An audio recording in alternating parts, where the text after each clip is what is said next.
राम राम सभी को। कैसे हैं आप सभी? उम्मीद करता हूं आप सभी बहुत अच्छे होंगे और आप सभी अपनी तैयारी है वो बहुत अच्छे से कर रहे हो।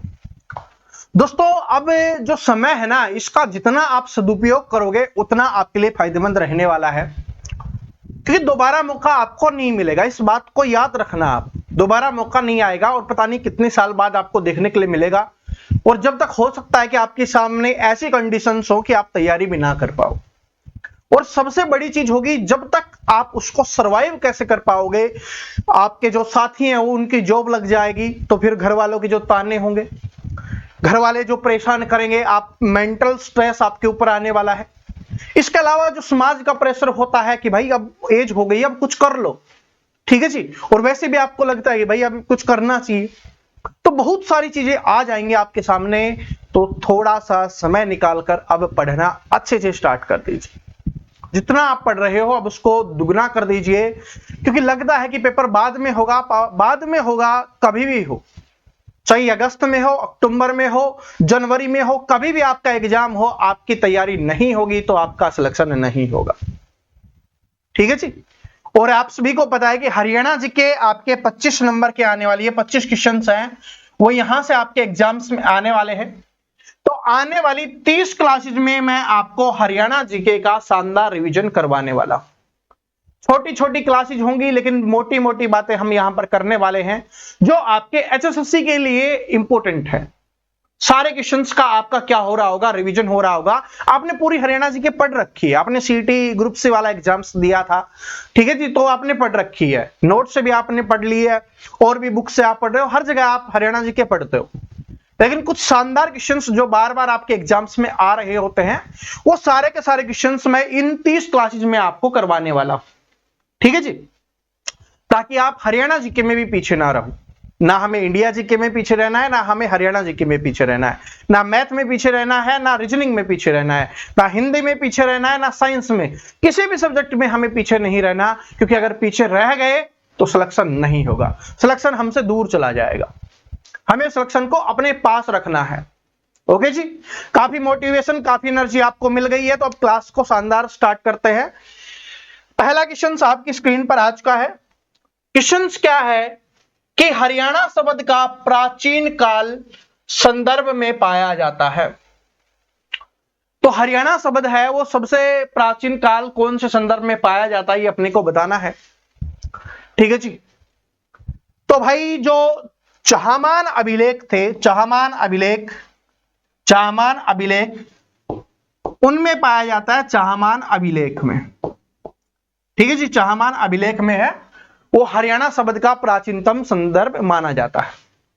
और इसमें क्या बात बोला गया है, इसमें हरियाणा बोला गया है, इसमें हरियाणा को क्या बोला गया है, हरियाणा बोला गया है, ये अपने को ध्यान रख लेना है, ठीक है।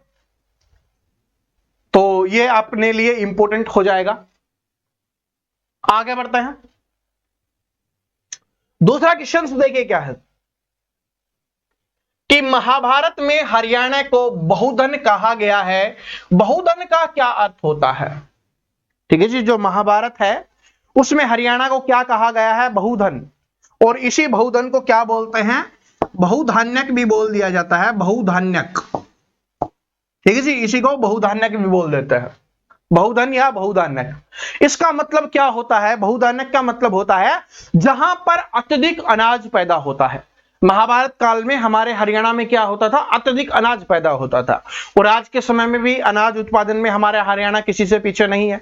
तो हरियाणा में आज भी है, अत्यधिक उत्पादन होता है, अपने हरियाणा पंजाब में ही होता है, ठीक है। और इसीलिए इसी को बहुधान्यक या बहुधन या इसी को विशाल धन या बहुधन या बहुधना भी बोल दिया जाता है।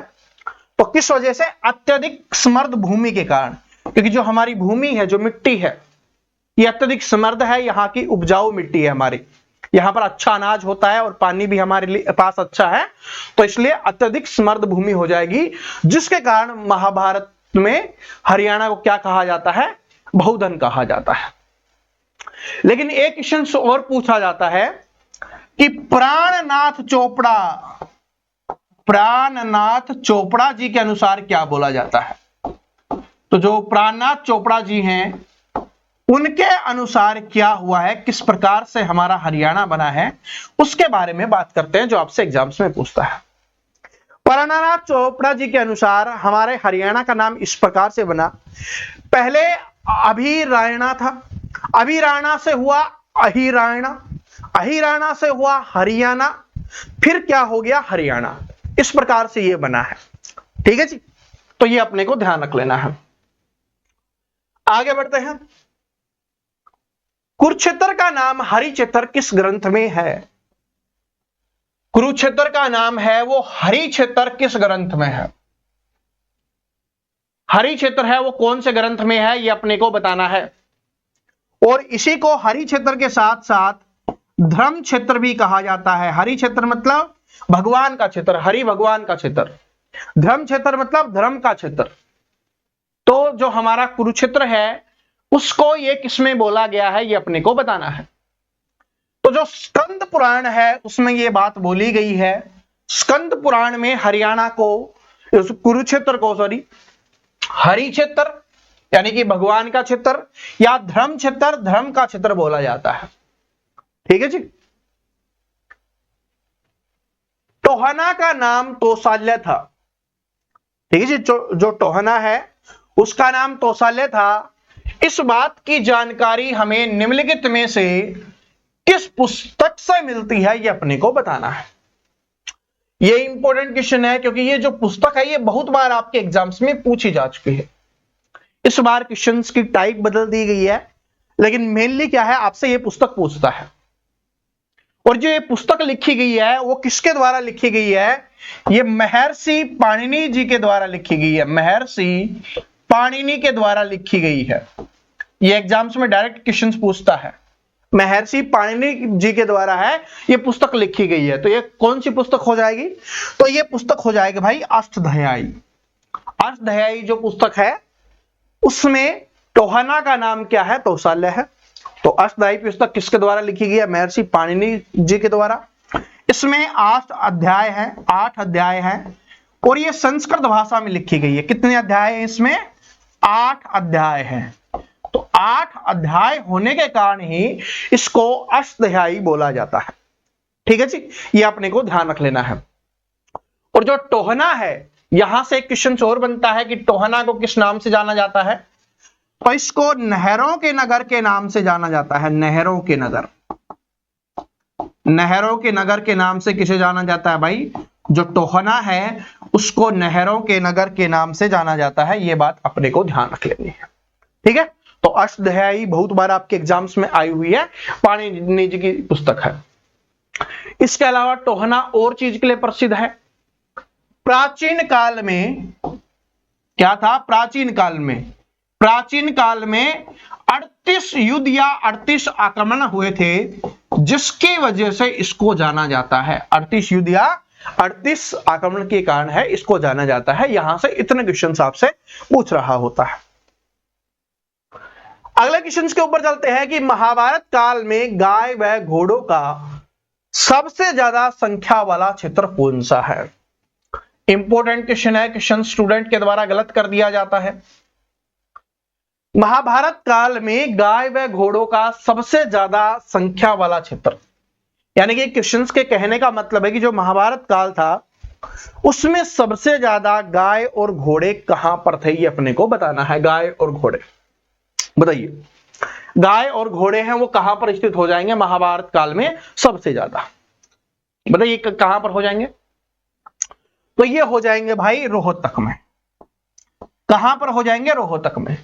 अब कुछ स्टूडेंट ने पेहुआ आंसर किया होगा, लेकिन पेहुआ किस लिए प्रसिद्ध था? यहां पर घोड़ों का व्यापार होता था। घोड़ों के व्यापार का केंद्र, अगर घोड़ों के व्यापार का केंद्र आपसे पूछे तो वो कौन सा हो जाएगा? वो हो जाएगा पेहुआ।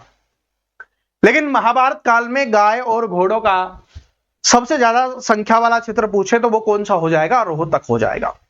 ठीक है जी।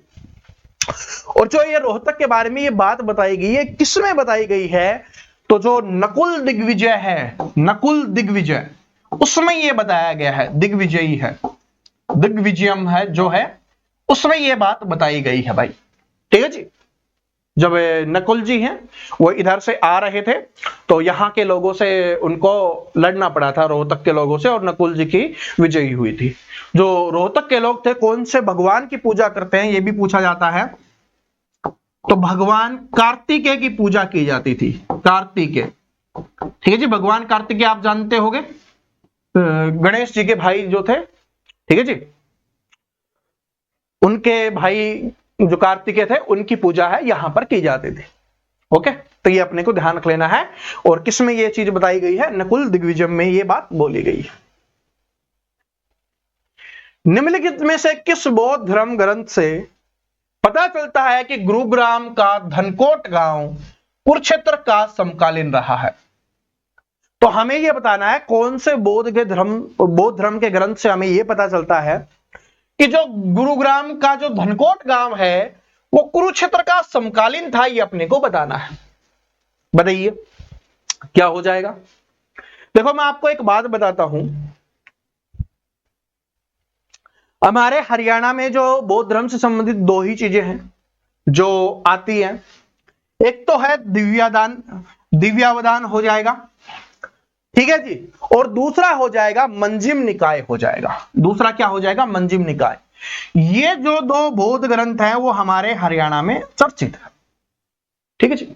लेकिन इनमें से आपको बताना है कि गुरुग्राम के धनकोट गांव है वो कुरुक्षेत्र का समकालीन था। ये किसमें बताया गया है?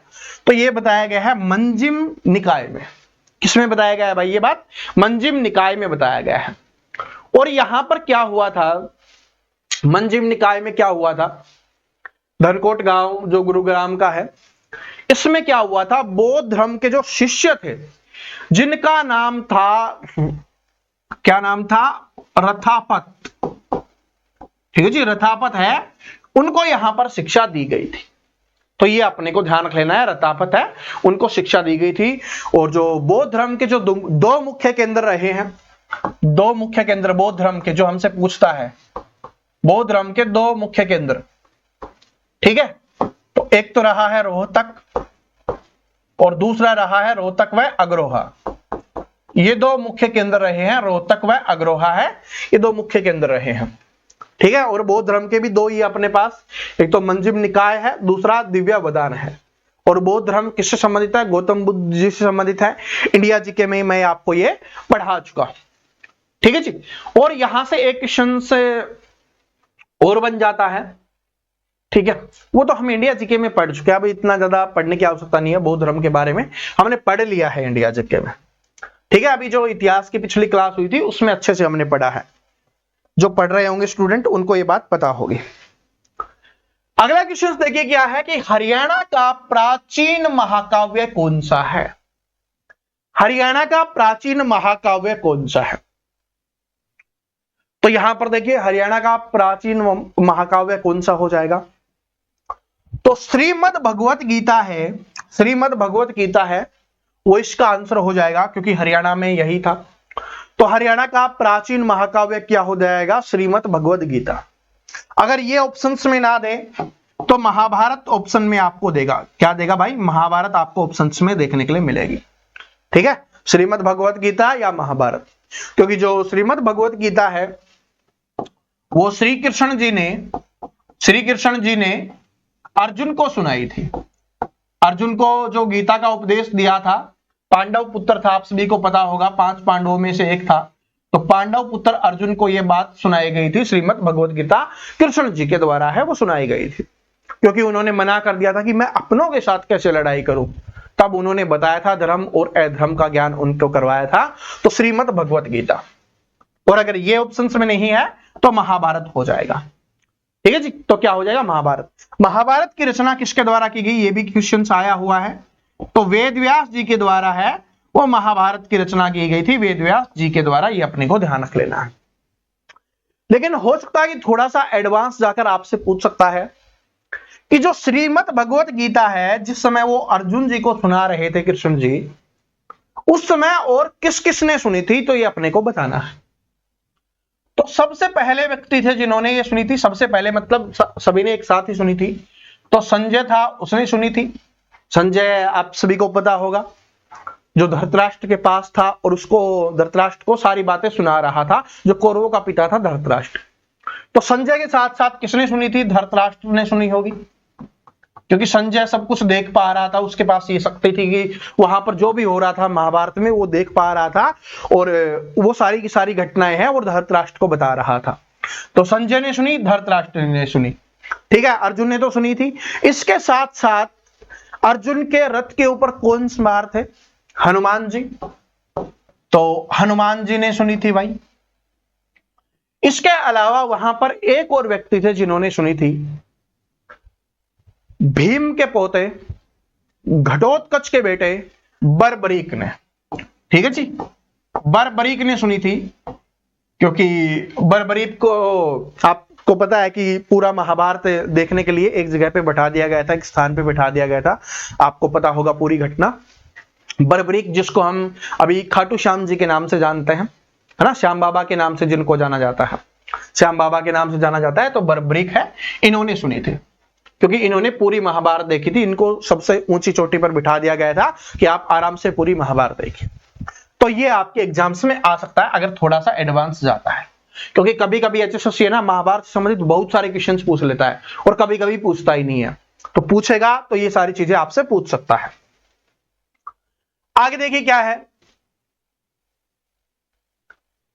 महाभारत भाषा में लिखी गई है। महाभारत कौन सी भाषा में लिखी गई है ये अपने को बताना है। तो सभी को पता है कि महाभारत है वो संस्कृत भाषा में लिखी गई है। कौन सी भाषा में? संस्कृत भाषा में वेदव्यास जी के द्वारा लिखी गई है। महाभारत को क्या कहा जाता था? जय संहिता के नाम से जाना जाता था। तो शुरुआत में जो महाभारत थी उसको जय संहिता बोला गया, फिर इसमें श्लोकों की संख्या बढ़ाई गई, फिर इसका नाम पड़ा भारत, फिर इसमें और श्लोकों की संख्या बढ़ाई गई, फिर बन गया महाभारत। और इसमें कितने श्लोक हो गए? 1,00,000 श्लोक हो गए, तब जाके ये क्या बन गई? महाभारत बन गई, ठीक है जी। और ये महाभारत कहां पर हुई थी? ये कुरुक्षेत्र में हुई थी। कहां पर हुई थी भाई? कुरुक्षेत्र में। कुरुक्षेत्र को किस नाम से जानते हैं हम? अभी हमने पढ़ा था धर्मक्षेत्र के नाम से, हरिक्षेत्र के नाम से, और इसके अलावा धर्म नगरी के नाम से, ठीक है जी, धर्म नगरी के नाम से जानते हैं। कुरुक्षेत्र को धर्म नगरी हो गया, धर्म क्षेत्र हो गया, और इसके अलावा हरि क्षेत्र हो गया, ठीक है। और कुरुक्षेत्र तो है ही भाई। और कहां पर सुनाई थी ये तो बताना भूल गए, ये तो बताना भूल गए, जो मेन इंपोर्टेंट थी कि कहां पर सुनाई थी। वट वृक्ष के नीचे। वृक्ष भी आपसे पूछता है, क्या हो जाएगा? वट वृक्ष। वट वृक्ष के नीचे सुनाई थी। कहां पर सुनाई थी? ज्योतिसर में, ठीक है जी, ज्योतिसर पर। ये अपने को ध्यान रख लेना है, वहां पर काफी प्रसिद्ध जगह है ज्योतिसर, कुरुक्षेत्र में। ये भी पूछ सकता है। ओके, आगे बढ़े उससे पहले मैं आपको एक चीज बताना चाहता हूं भाई। मैंने एक चीज की शुरुआत की है, जितने भी स्टूडेंट थे वो बोले थे सर जी हरियाणा में मैथ नहीं पढ़ाते, मैथ पढ़ाने वाले टीचर्स नहीं है, ठीक है, यूट्यूब पर क्लासेस अवेलेबल नहीं है एचएसएससी के लिए। तो मैंने आप सभी के लिए, क्योंकि मैथ की जो समस्या थी उसको दूर करने के लिए, मैंने मैथ का हर एक चैप्टर, जिसको आप आज के समय में वन शॉट बोला जाता है, उसके क्लास में डालने वाला हूं। ये सबसे पहले मैंने परसेंटेज की क्लास डाली है। इस क्लास के बाद सभी स्टूडेंट इसको जरूर देख लेना। ये 5 घंटे की क्लास है, 5 घंटे प्लस की क्लास है, लेकिन प्रतिशत बहुत इंपॉर्टेंट होता है। अगर इसको सीख लिया आपने तो अर्थमेटिक आप ऑलमोस्ट कर पाओगे, क्योंकि सभी को सोल्व करने के लिए प्रतिशत की आवश्यकता होती है, और प्रतिशत से भी आपके एग्जाम्स में क्वेश्चंस आ रहे होते हैं।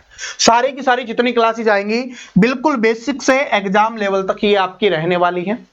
ये आपके एचएसएससी ग्रुप डी एग्जाम्स के लिए तो इंपॉर्टेंट है ही है, इसके अलावा जिनका हरियाणा पुलिस का एग्जाम है, सीटी मेंस का एग्जाम है, सभी को ध्यान रख के ये क्लासेज है आपके लिए आने वाली है।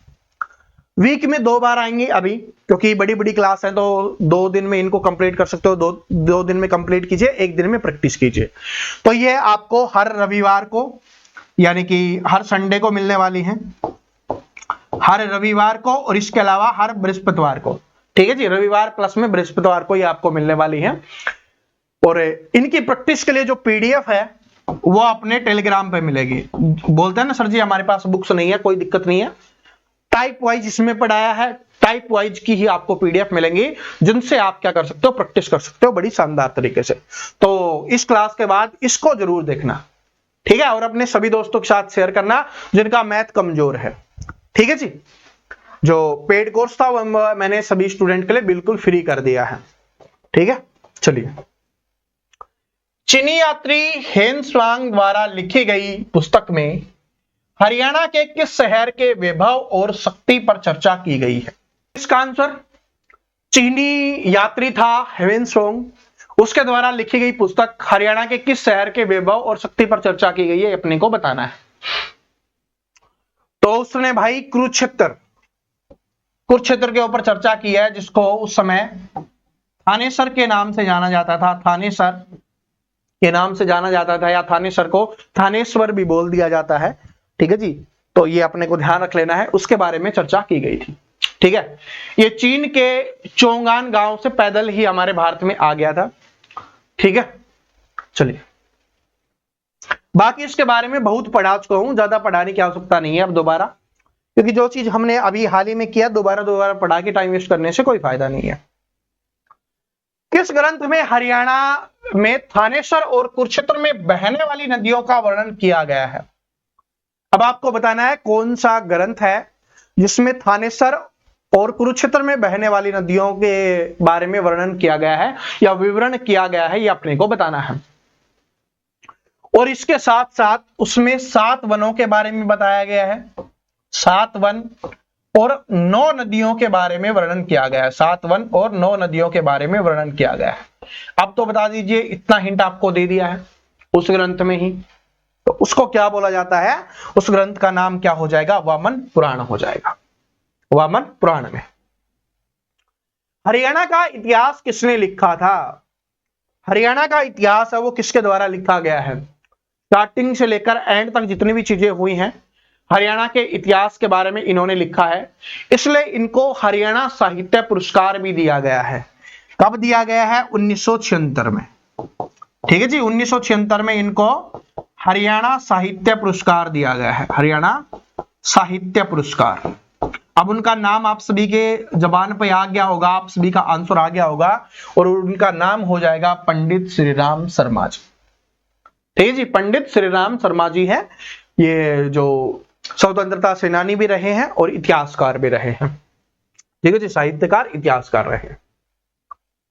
वास्तविक रूप में हरियाणा में प्रथम पुरातात्विक खुदाई किसके द्वारा कराई गई थी? वास्तविक रूप से, छोटी मोटी मान लो किसी ने कर दी होगी, लेकिन रियली में जो बड़े स्तर पर जो खुदाई चली थी वो किसके द्वारा की गई थी? प्रथम पुरातात्विक खुदाई है वो किसके द्वारा की गई थी, ये अपने को बताना है। इसलिए इन्हें भारतीय पुरातात्विक सर्वेक्षण का संस्थापक भी बोला जाता है। ठीक है जी, भारतीय पुरातात्विक सर्वेक्षण का संस्थापक भी बोला जाता है। इन्होंने 1861 में उसकी स्थापना की थी, भारतीय पुरातात्विक सर्वेक्षण। ठीक है जी, जो संस्थान है उसकी स्थापना इन्होंने 1861 में की थी, और इनका नाम हो जाएगा सर अलेक्जेंडर कनिंघम। ठीक है जी, तो ये अपने ध्यान रख लेना। इसके अलावा हड़प्पा को, जो हड़प्पा सभ्यता है आप सभी को पता है, हड़प्पा सभ्यता को विश्व पुरातात्विक मानचित्र पे लाने वाले पहले व्यक्ति थे, यानी कि विश्व में इसके बारे में बात करने वाले, बताने वाले कि हड़प्पा नाम की भी कोई सभ्यता है, उसके बारे में बताने वाले पहले व्यक्ति भी कौन थे? Sir Alexander Cunningham. और ये ब्रिटिश अधिकारी थे, ब्रिटेन के ब्रिटिश। ठीक है जी, चलिए। और उनके पुरातात्विक विभाग के सदस्य थे ये। 1398 में शासक तैमूर ने हरियाणा के कौन से शहर पर हमला किया था? 1398 की यहां पर बात हो रही है। 1398 में शासक तैमूर ने, तैमूर के बारे में अभी हमने पिछले इंडिया जीके में पढ़ा था तैमूर के बारे में। कौन था तैमूर? ठीक है, पहले बताओ, आंसर करो इस क्वेश्चन का। हरियाणा के कौन से शहर पे उसने हमला किया था, ये अपने को बताना है।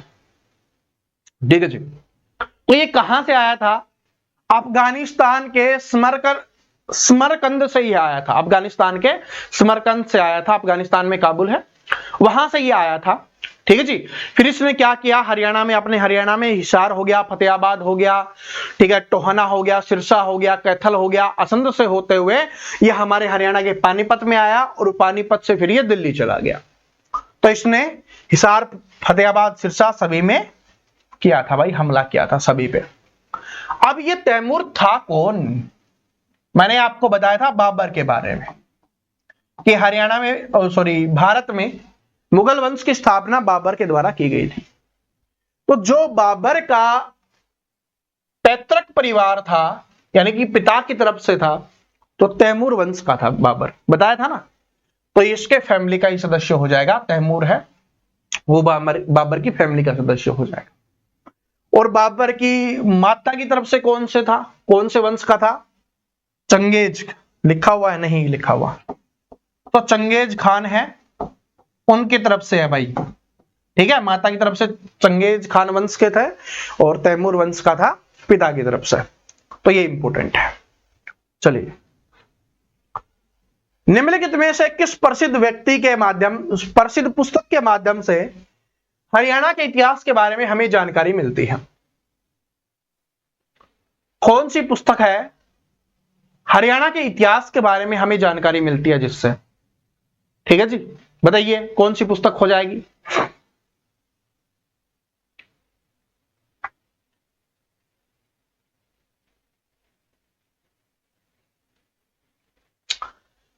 अष्टध्यायी हमने अभी पढ़ा था। अष्टध्यायी किसकी थी?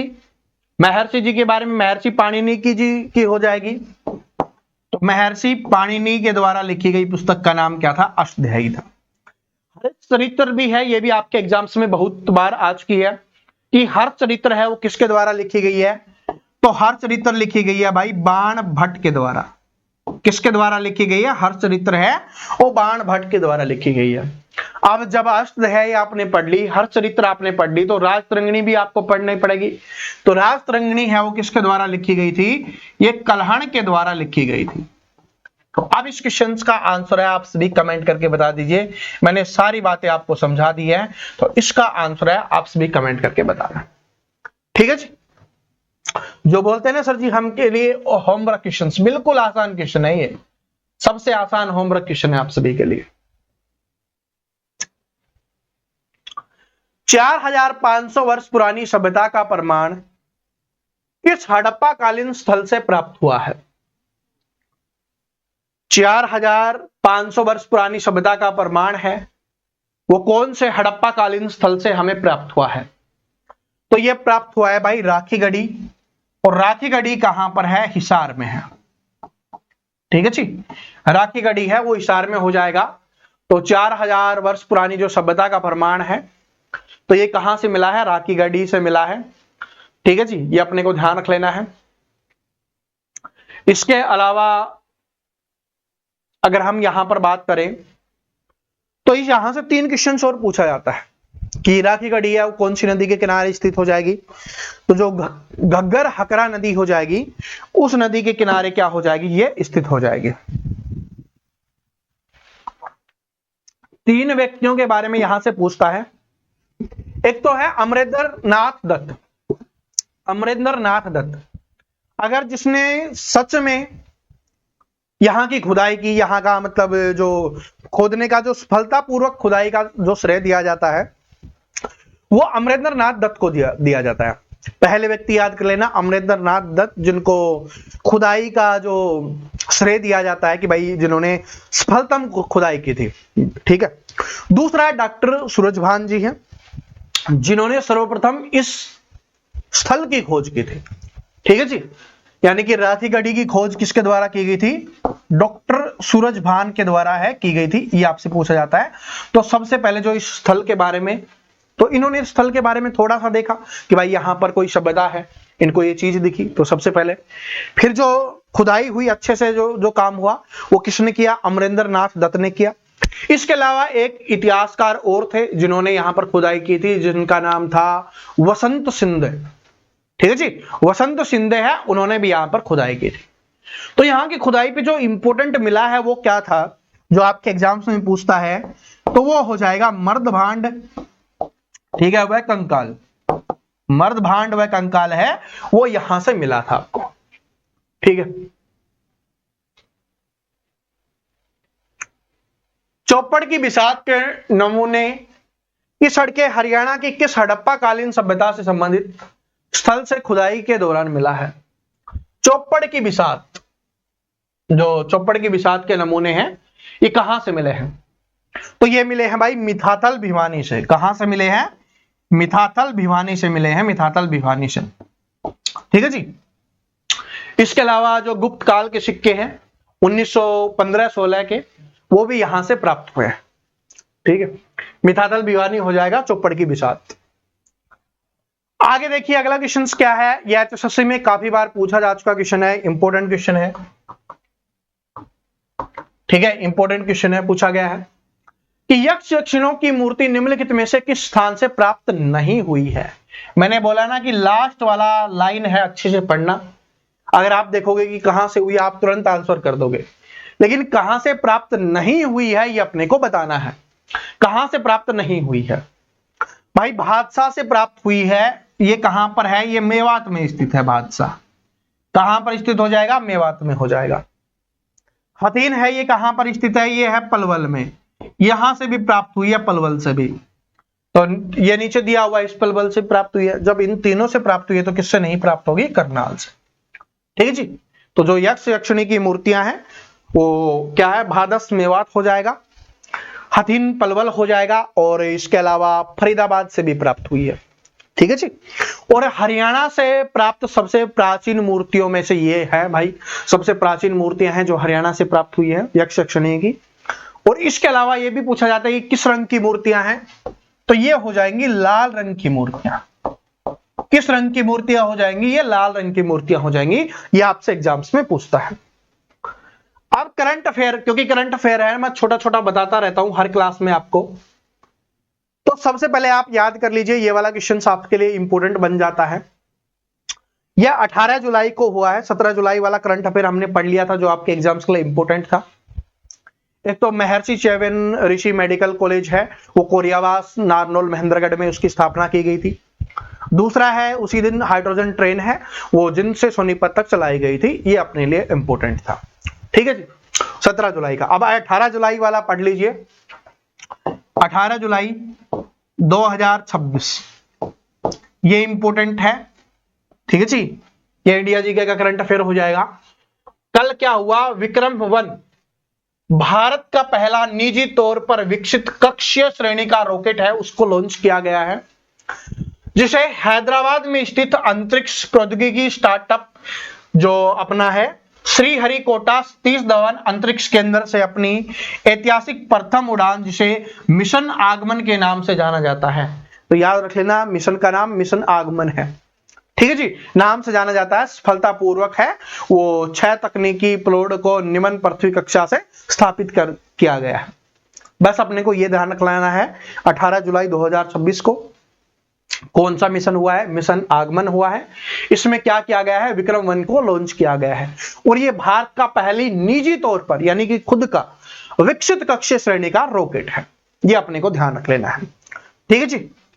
इसके अलावा एक ये वाला क्वेश्चन और देख लेना, ये कल वाली क्लास में हमने किया था। इसमें बाकी सब कुछ जो चीजें मैंने आपको बताई थी बिल्कुल सही थी, मठों की रचना, सारे धर्म को प्रचार वाली। लेकिन इस क्वेश्चन को थोड़ा ध्यान से पढ़ना हम भूल गए थे कि भक्ति को दार्शनिक आधार प्रदान करने वाले प्रथम आचार्य कौन थे? तो जो प्रथम आचार्य थे उनका नाम हो जाएगा वल्लभाचार्य। ठीक है जी, वल्लभाचार्य। जो मठों की स्थापना की गई है धर्म को आगे बढ़ाने के लिए, उनका नाम है शंकराचार्य। ठीक है जी। तो जो भक्ति को दार्शनिक आधार दिया गया है किसके द्वारा? वल्लभाचार्य जी के द्वारा। ठीक है, तो ये करेक्शन कर लेना एक। और जिसने ये वाली क्लास अभी तक नहीं देखी है, ये वाली क्लास है अभी जाके देखना, आपके लिए बहुत इंपॉर्टेंट रहने वाली है, बहुत इंपॉर्टेंट। ठीक है। और आज वाली क्लास के क्वेश्चंस कैसे लगे ये भी कमेंट करके बता देना। ठीक है। और क्या नई चीज ऐड कर सकते हैं, किस चीज में आपको प्रॉब्लम आ रही है, जो भी आपकी समस्याएं हैं आप कमेंट करके बता देना, आपकी समस्या का सॉल्यूशन आपको मिल जाएगा। जो मैथ में प्रॉब्लम आ रही थी, मैथ की प्रॉब्लम हमने सोल्व कर दी है। और 20 तारीख से आपका जो रीजनिंग की क्लास है, रीजनिंग की जो टॉपिक वाइज क्लासेज हैं, वो भी आपको देखने के लिए मिल जाएंगे। ठीक है। तो मैथ रीजनिंग जो बोले थे ना सर जी, क्लास मैथ रीजनिंग की कम हो गई है, तो टेंशन मत लो, वो अच्छे से हो जाएंगे। ठीक है। और बताओ और क्या सेवा पानी कर सकते हैं। चलिए फिर मिलते हैं ना। राम राम सभी को।